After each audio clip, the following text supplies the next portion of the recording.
साथ संगत जी, प्यार से कहना धन निरंकार जी। स्वागत है आप सभी का हमारे YouTube चैनल सोना इंस्पायर विचार पर। इस वीडियो की शुरुआत करने से पहले दास आपसे हाथ जोड़कर एक भावपूर्ण निवेदन करना चाहता है। हमारा उद्देश्य आपके जीवन में सकारात्मक शांति और प्रेरणा का संचार करना है। हर रोज़ हम आपके लिए एक नई प्रेरणादायक वीडियो लाते हैं। इन वीडियो के माध्यम से हम आपके जीवन में आत्मविश्वास, शांति और प्रेम का संदेश पहुंचाना चाहते हैं। आपसे निवेदन है, कृपया हमारे चैनल को सब्सक्राइब करें और नोटिफिकेशन को ऑन करना न भूलें, जिससे कि आप किसी भी अनमोल साखी, सत्संग या संदेश से वंचित न रहे। आज की हमारी कहानी का विषय है जीवन का सच्चा धन। क्या होता है जीवन का सच्चा धन? चलिए साथ संगत जी जानते हैं इस आध्यात्मिक सत्संग कथा के माध्यम से। साथ संगत जी, किसी नगर में एक प्रसिद्ध सेठ रहता था। उसके पास अपार धन संपत्ति थी। बड़े बड़े महल, नौकर चाकर और हर प्रकार की ऐश्वर्य की वस्तु थी। लेकिन फिर भी वह हमेशा बेचैन और असंतुष्ट रहता था। उसे हमेशा यह चिंता सताती थी कि कहीं उसका धन खत्म न हो जाए, यह कोई उसे धोखा न दे दे। एक दिन नगर में एक महान संत का आगमन हुआ। संत की ख्याति दूर दूर तक फैली थी और लोग उनकी वाणी सुनने के लिए उत्सुक थे। सेठ ने भी सोचा कि क्यों न संत के सत्संग में जाया जाए और उनसे अपनी समस्या का समाधान पूछा जाए। सत्संग में संत कह रहे थे, मनुष्य जितना अधिक संसार की वस्तुओं के पीछे भागता है, उतना ही वह दुखी होता है। वास्तविक आनंद बाहरी चीज़ों में नहीं बल्कि आंतरिक शांति में है। सेठ ने संत के चरणों में गिरकर कहा, महाराज, मेरे पास बहुत कुछ है, लेकिन फिर भी मेरा मन अशांत रहता है। कृपया मुझे शांति का मार्ग दिखाइए। संत मुस्कुराए और बोले, बेटा, यदि तुम सच्चे सुख की खोज करना चाहते हो तो पहले यह समझो कि सच्चा धन क्या है। जाओ इस नगर में घूमो और एक ऐसा व्यक्ति खोज कर ले आओ जो वास्तव में सुखी हो, लेकिन जिसने सांसारिक धन से यह सुख प्राप्त न किया हो। सेठ बड़े उत्साह से नगर में निकला। उसने बहुत से अमीर लोगों से पूछा, क्या आप सुखी हैं? अमीर लोगों ने उत्तर दिया, नहीं, हमारे पास धन तो है लेकिन चिंता बहुत है। व्यापार में हानि का डर, धन में लूट जाने का भय और हमेशा अधिक पाने की लालसा। सेठ आगे बढ़ा और गरीब लोगों से मिला। उनमें से अधिकांश ने उत्तर दिया, हमारे पास भोजन की कमी है, घर नहीं है, बीमारियों से पीड़ित है, इसलिए हम सुखी नहीं हैं। तीसरे दिन सेठ को एक वृद्ध संत मिले जो एक पेड़ के नीचे ध्यान कर रहे थे। उनके चेहरे पर दिव्य चमक और अपार शांति थी। सेठ ने पूछा, बाबा, क्या आप सुखी हैं? संत मुस्कुराए और बोले, हाँ, मैं अत्यंत सुखी हूँ। सेठ ने आश्चर्य से पूछा, लेकिन आपके पास तो न धन है न संपत्ति, फिर आप सुखी कैसे हो सकते हैं? संत बोले, सुख बाहरी वस्तुओं में नहीं बल्कि आंतरिक संतोष में है। मैं जो कुछ भी प्राप्त करता हूँ उसी में संतुष्ट रहता हूँ। मेरा सच्चा धन मेरा विश्वास, प्रेम और भक्ति है। यही वास्तविक सुख है। सेठ को अब समझ आ गया कि सुख का संबंध धन से नहीं बल्कि संतोष से है। वह संत के पास लौटा और बोला, महाराज, अब मुझे सच्चे सुख का रहस्य समझ आ गया। धन केवल बाहरी सुविधा दे सकता है, लेकिन मन की शांति केवल भक्ति, सेवा और संतोष से मिलती है। संत बोले, वत्स, यही सत्य है। सच्चा धन प्रेम, भक्ति, सेवा और संतोष है। जो इसे पा लेता है वही सच्चा सुखी है।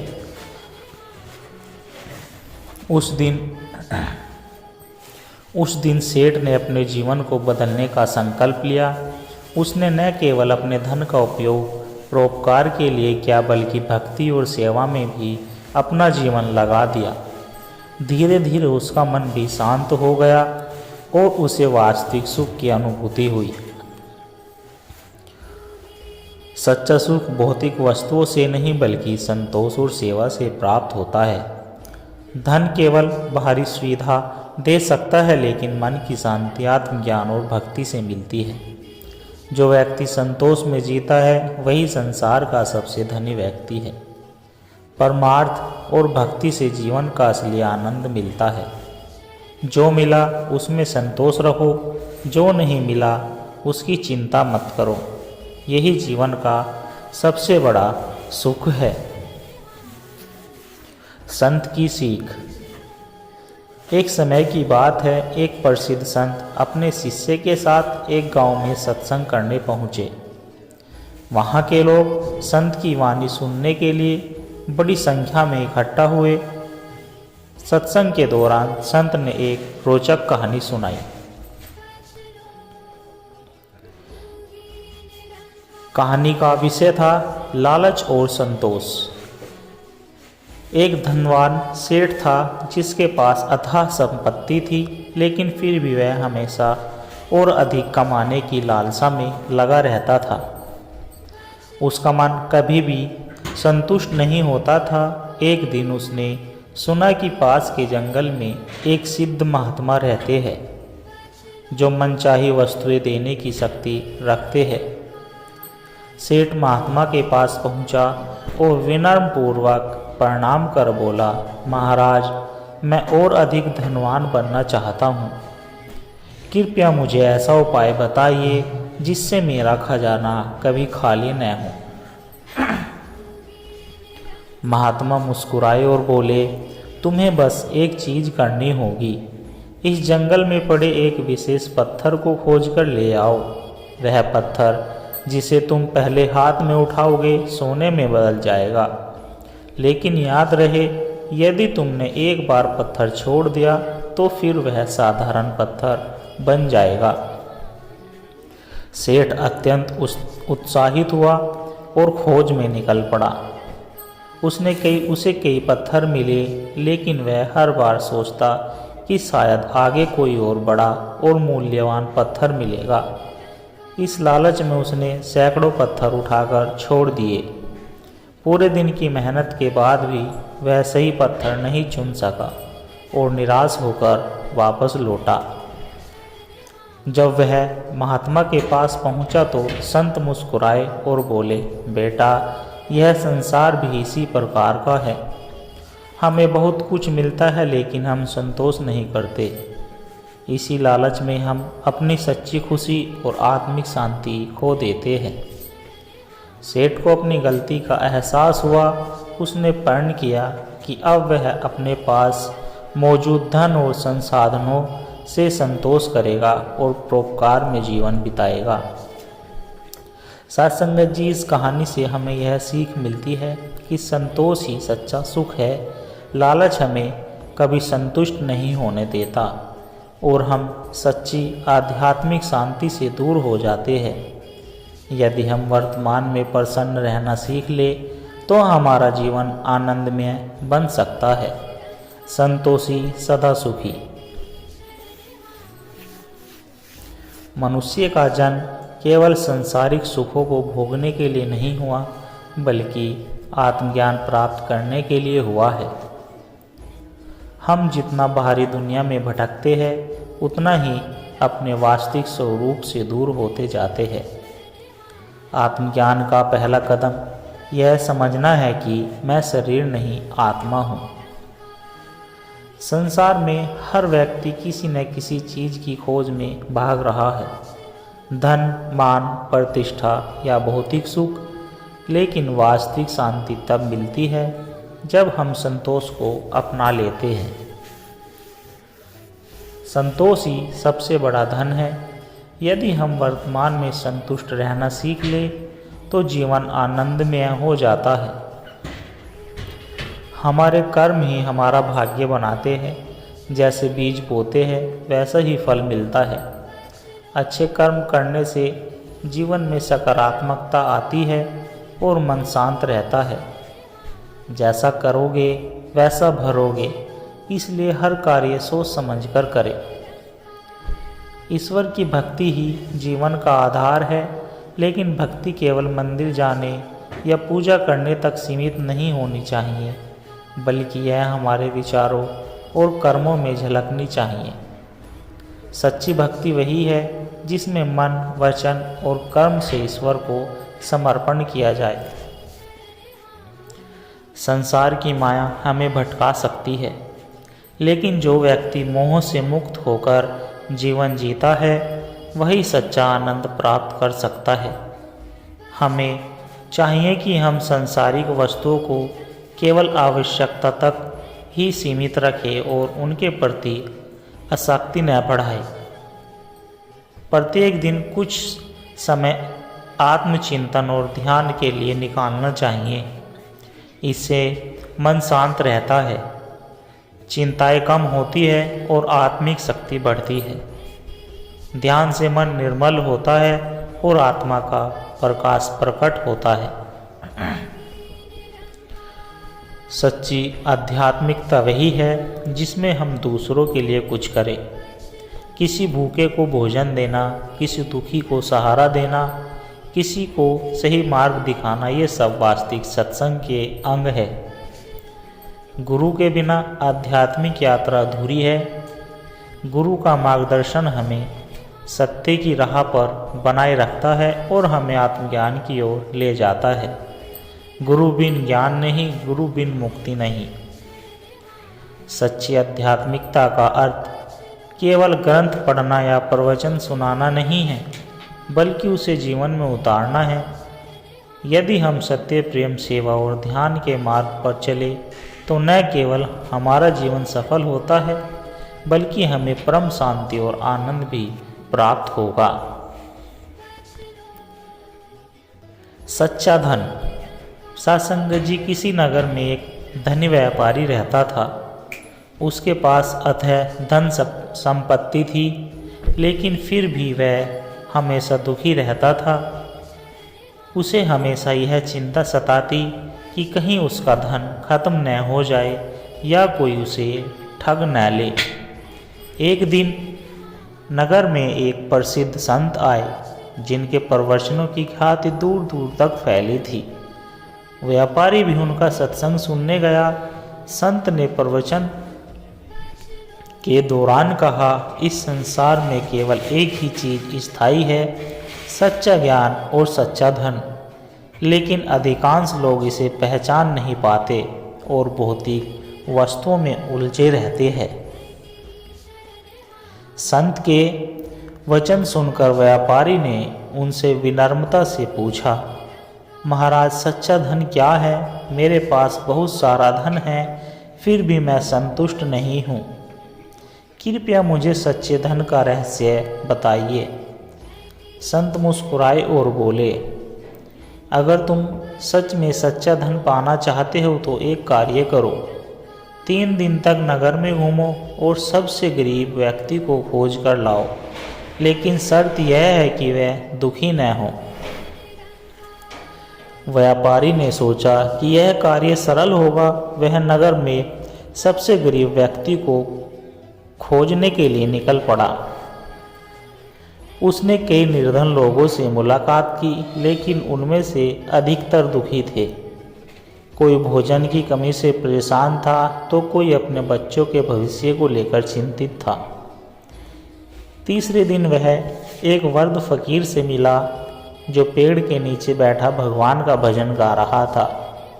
उसके पास फटे पुराने कपड़े थे, रहने को कोई घर नहीं था, लेकिन उसके चेहरे पर अद्भुत शांति और प्रसन्नता थी। व्यापारी ने उससे पूछा, बाबा, आपके पास न धन है न घर, फिर भी आप इतने प्रसन्न क्यों हो? फकीर हंसते हुए बोला, मेरा सबसे बड़ा धन मेरा विश्वास है। मैं हर परिस्थिति में खुश रहता हूँ क्योंकि मुझे ईश्वर पर भरोसा है। मैं जो कुछ भी पाता हूँ उसी में संतुष्ट रहता हूँ। यही संतोष ही मेरा सच्चा धन है। व्यापारी को अब सच्चे धन का रहस्य समझ आ गया। वह फकीर को लेकर संत के पास पहुंचा और सारी बातें बताई। संत मुस्कुराए और बोले, बेटा यही सच्चा धन है, संतोष, विश्वास और प्रेम।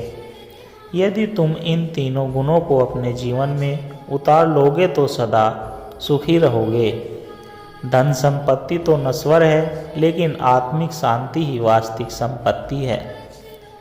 व्यापारी ने उसी क्षण संकल्प लिया कि वह केवल धन अर्जित करने में नहीं, बल्कि सेवा, भक्ति और सत्संग में भी अपना जीवन लगाएगा। सच्चा धन बाहरी संपत्ति में नहीं, बल्कि आंतरिक शांति और संतोष में है। जो व्यक्ति कम में भी संतुष्ट रहता है वही सबसे धनी होता है। सत्य, प्रेम और विश्वास से भरा जीवन ही सबसे सुखी जीवन होता है। भक्ति और सत्संग हमें जीवन की सही दिशा दिखाते हैं। जो मिला है उसी में संतोष करो, जो नहीं मिला उसकी चिंता छोड़ो। यही जीवन का सबसे बड़ा सुख है। मनुष्य संसार में केवल भोजन, वस्त्र और सुख सुविधाओं के लिए नहीं आया। यदि केवल यही उद्देश्य होता तो पशु पक्षी भी उसी प्रकार जी रहे होते। मनुष्य का जन्म आध्यात्मिक उन्नति के लिए हुआ है। जब तक हम अपने आत्मिक स्वरूप को नहीं पहचानते तब तक जीवन व्यर्थ लगता है। मनुष्य शरीर पाकर भी यदि अपने ईश्वर को नहीं जाना तो वह एक ऐसा ही है जैसे अमृत हाथ में आकर भी कोई प्यासा मर जाए। संसार में धन, मान, सम्मान और ऐश्वर्य के पीछे भागते हुए लोगों अंत में यही अनुभव करते हैं कि इनसे स्थायी सुख नहीं मिलता। वास्तविक सुख तो मन की शांति में है और यह शांति केवल आध्यात्मिकता से ही मिल सकती है। धन से वस्तुएं खरीदी जा सकती है पर संतोष नहीं। ऐश्वर्य से शक्ति मिलती है पर भक्ति नहीं। मनुष्य का स्वभाव ऐसा है कि वह केवल अपने लिए जीकर संतुष्ट नहीं हो सकता। जब तक हम दूसरों की सेवा और भक्ति में नहीं रखते तब तक हृदय में आनंद उत्पन्न नहीं होता। स्वार्थ से संकीर्णता आती है और परमार्थ से हृदय विशाल होता है। गुरु और सत्संग के बिना जीवन की सच्ची राह नहीं मिलती। आत्मज्ञान प्राप्त करने के लिए एक सच्चे मार्गदर्शक की आवश्यकता होती है। जैसे बिना दीपक के अंधेरे में राह नहीं मिलती, वैसे ही बिना गुरु के आत्मज्ञान संभव नहीं। गुरु वही नहीं जो केवल ज्ञान दे, गुरु वह है जो हमें अज्ञान से बाहर निकाल दे। हमारे जीवन में जो कुछ भी घटित होता है वह हमारे कर्मों का ही फल होता है। अच्छे कर्म हमें ऊंचाइयों पर ले जाते हैं और बुरे कर्म हमें पतन की ओर ले जाते हैं।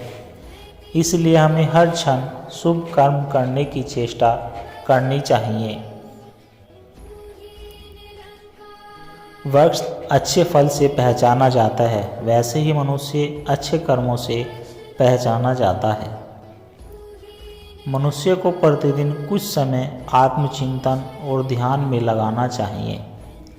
इससे मन की शुद्धि होती है और आत्मा का प्रकाश प्रकट होता है।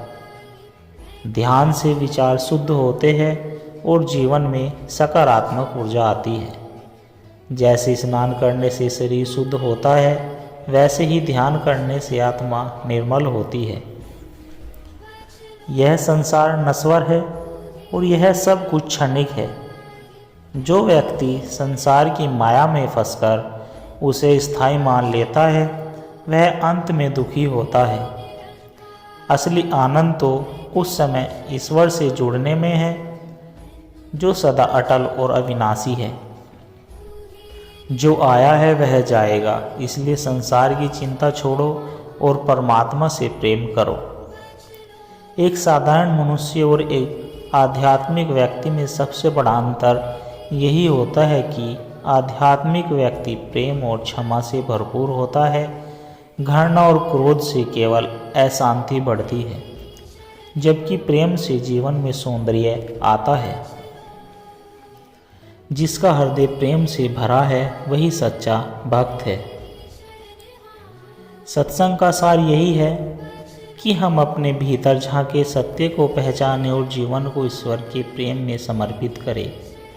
यदि हम सत्य, सेवा, प्रेम और ध्यान का मार्ग अपनाते हैं तो निश्चित ही हमारा जीवन आनंदमय और शांति से भरपूर होगा। सत्संग जीवन का दर्पण है। यह हमें दिखाता है कि हम कौन हैं और हमें कहाँ जाना है।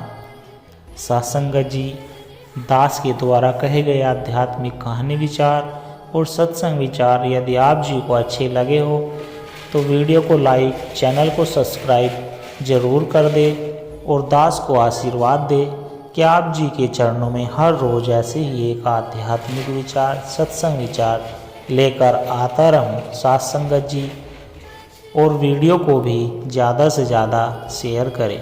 सत्संग जी प्यार से कहना, धन निरंकार जी।